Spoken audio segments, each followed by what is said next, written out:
The Lord be with you. And with your spirit. A reading from the Holy Gospel according to Luke.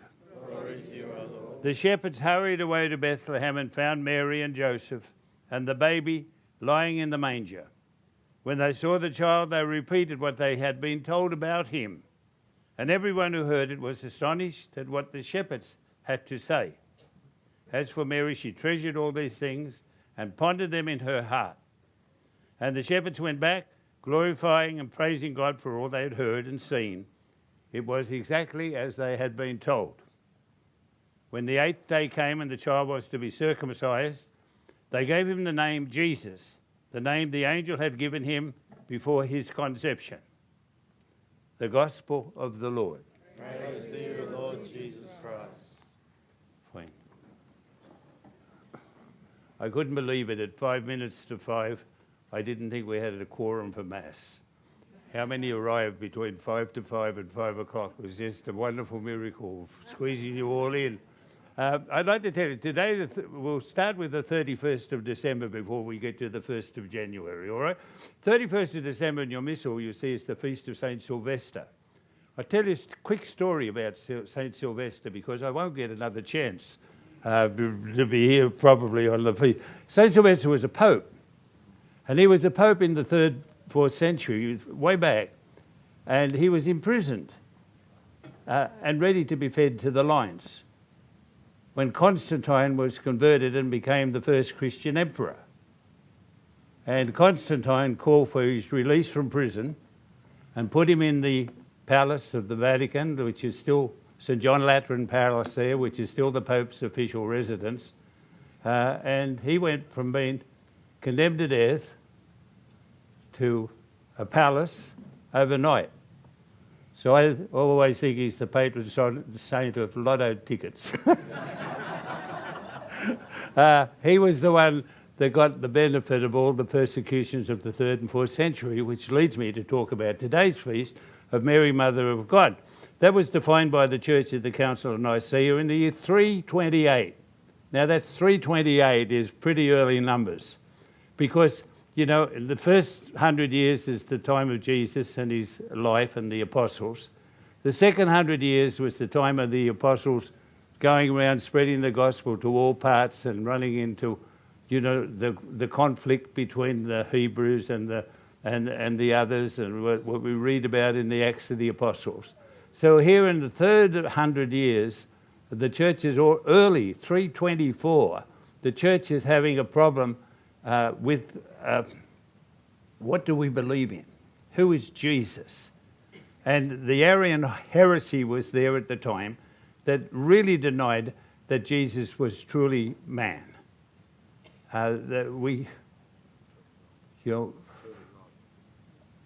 We have a problem in our day, I think, with people believing whether Jesus is God or not. And the council defined very clearly that Jesus is truly God and truly man. That's the mystery. Remember I told you the story about the little boy and the bishop, the Irish bishop, examining them for confirmation. And the bishop said, you know, what's the Holy Trinity? To some little 7-year-old child, you know, who stuttered. And the little boy said so perfectly, it's the mystery of the unity and the Trinity of God. And the bishop rather pompously turned to sister and said, I don't understand.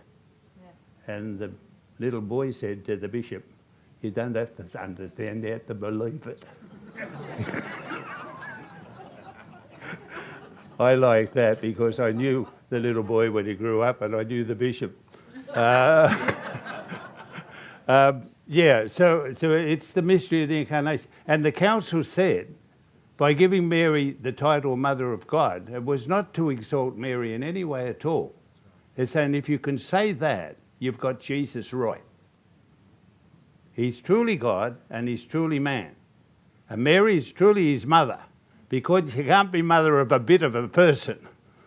You're the mother of the child, and the child is truly God and truly man. And it was defined for that reason.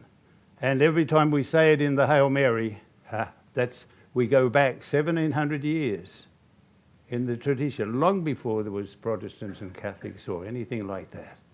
It's always been the tradition of the church from the very first council of the church, the very first time they were able to get together, because up till then they were getting persecuted, and then they've got a Christian, a Catholic emperor, Constantine in Rome, who permitted them to gather and have meetings and to decide. And their first decision was, Jesus is truly God and truly man.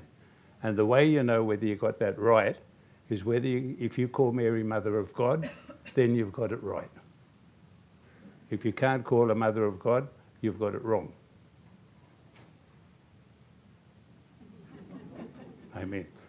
324 AD, that was defined by the church.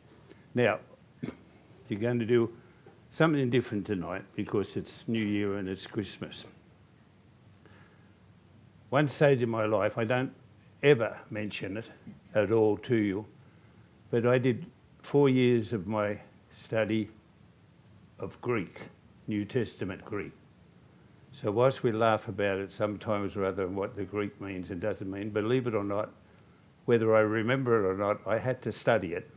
And I've got a bit of paper that says I passed.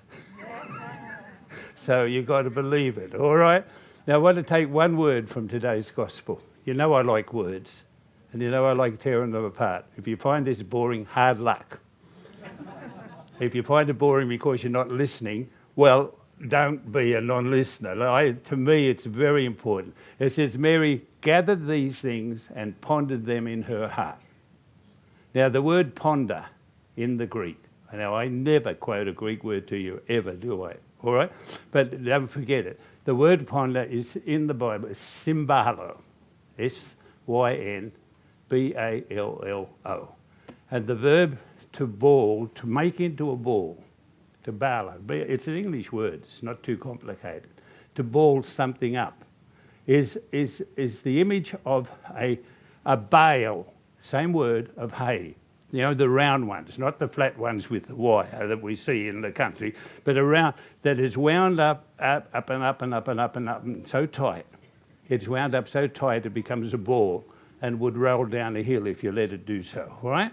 So to symbalo something, to gather, the word is that Mary gathered all these things that the shepherds told her, and that all the things about the birth of Jesus we read in Luke's Gospel, that she gathered them up into such a tight ball and kept them all and pondered them and kept the memory of them all at home. And Mary is a gatherer. Mary is a gatherer and Mary is a ponderer in the Gospel of Luke. Now, the same word, balo, with a different prefix, means to unroll the ball and to scatter it. Got that? All right, not too hard. All right, so you've got one verb that says to gather up and the other verb that says to gather down, or to when you unroll a ball, you scatter it. And the verb to scatter, same balo in the end of it, and the first part of it is diabalo. You got it, or do you want me to explain it? Have you got it, or do you want me to explain it? It's the role of Mary is to gather. The role of the diabolo is to scatter. And we can, in our Christian life, our community life, we can be gatherers, we can be scatterers. Happy New Year.